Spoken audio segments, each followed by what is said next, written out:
a gente vai falar de saúde. Na verdade, a gente vai falar sobre asma, que é uma doença inflamatória crônica das vias aéreas. A gente já está aqui com a nossa convidada, tudo bem? Pilar Couto, é isso? Isso. Você, na verdade, é uma especialista na área, né? Eu sou pneumopediatra. Pneumopediatra. Isso. Agora, quando a gente fala de asma, a gente sabe aí que uma pesquisa até da Organização Mundial da Saúde, né, revela que no Brasil, de 3 a 5% mais ou menos da população sofre com a asma, né?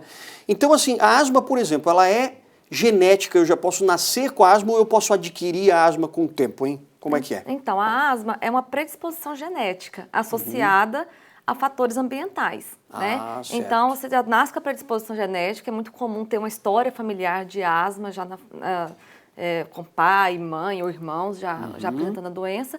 E se você for exposto aos alérgenos específicos para você desencadear o sintoma, você pode ter, né? Você pode ser exposto a mofo, ácaro, fumaça de cigarro, infecções virais. Então, você tem que ter uma predisposição genética mais exposição ambiental. Entendi. Agora, o maior risco quando a gente fala, por exemplo, a criança sempre tem mais risco, ou o idoso, por exemplo, tem mais problemas com a asma? Então, as faixas etárias extremas, né, sempre são mais complicadas, né, aos menores de 2 anos e a população idosa. Lembrando que a asma ela pode se apresentar já desde a infância ou iniciar na adolescência, na vida adulta. Isso depende de cada pessoa, não necessariamente você tem que nascer apresentando já os sintomas, não é bem assim. Ah, certo. Tá bom? Agora, tem uma dúvida também que o pessoal de casa às vezes pergunta, né? Existe diferença entre asma e bronquite? Fala pra gente.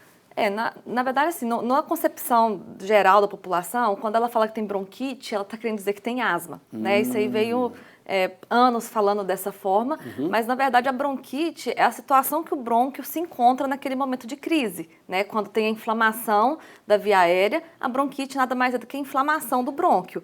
A asma já é a doença crônica, né? Então, a paciente, mesmo estando bem, sem sintomas, ele continua tendo asma, mas naquele momento ele não tem bronquite, o brônquio está bem, né? Entendi. Então, a bronquite, a ite, é sempre inflamação daquele local específico, bronquite, Entendi. Sinusite, né? Bom, e a asma não tem cura, né? Você tem que tratar ao longo da vida sempre. Sim, a asma, infelizmente, ainda é uma doença que não tem cura, mas a gente tem excelentes tratamentos, normalmente feito com as bombinhas.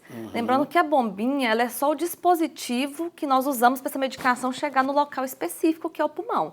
Ela não é exatamente a medicação está dentro dela, né? Entendi. Então, o paciente ele precisa fazer o uso diário ou, às vezes, na época do ano que ele fica pior, às vezes outono e inverno, para a crise não chegar. E isso pode durar uma vida inteira. Ou tem pacientes que usam por um tempo e fica outro período que está bem, mas a gente tem que lembrar que a asma é uma doença crônica, como diabetes, como hipertensão, que você tem que aprender a lidar com ela no dia a dia. E, aliás, essas crises de asma, né, elas estão associadas, por exemplo, também à alimentação, é isso? Olha, a alimentação é pouco comum, tá? Não é o desencadeante mais frequente. O caso da asma, o mais frequente são os alérgenos inalatórios, o que vem da respiração. Então, você ter resfriados com frequência, mudança de temperatura brusca, contato com mofo, fumaça de cigarro, às vezes pelos de animais, gato, cachorro. Então, a asma ela é muito mais, os sintomas vêm muito mais frequente com inalação de alérgenos. Mas pode acontecer também com alimentação, mas é mais raro. E qual é o alerta que a senhora dá, por exemplo, agora nesse frio, né? Ainda mais com vento e tudo mais, qual é o alerta que a gente faz para as pessoas que sofrem com asma já? Então, a asma, eu acho que o mais importante disso tudo é que a asma é uma doença que merece ser conhecida e respeitada. Né? O paciente conhecer a sua doença, realizar o tratamento adequado, porque a asma não é chiar e ir no pronto-socorro, ficar tendo crise de falta de ar, de tosse. A asma normalmente tem um bom controle quando se faz a medicação corretamente. E quando não é feito esse tratamento de forma adequada, pode gerar riscos à vida, inclusive, que podem ter crises muito graves que chegam a ser fatais. Então, o paciente tem que conhecer a sua doença,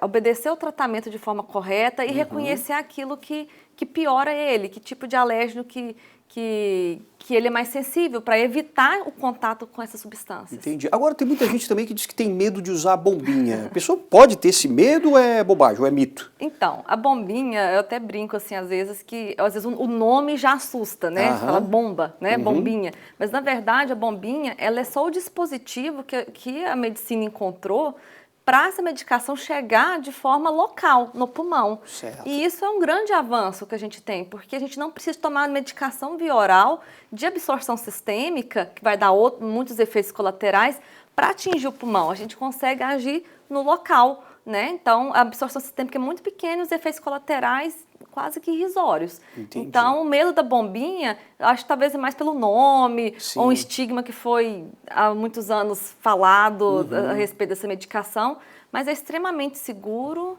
e é extremamente eficaz também para o tratamento. Maravilha. Então tá aí alguns alertas, né, dicas também para a gente se cuidar, principalmente agora nessa época do ano em que as pessoas têm mais crises, né, Isso, de asma. sim. Doutora Pilar Couto, que é pneumopediatra. Isso Muito mesmo. obrigado, hein, pela sua Obrigada. participação. Obrigado, bom dia para Obrigada você. pelo convite. Ótimo Tchau, tchau. trabalho.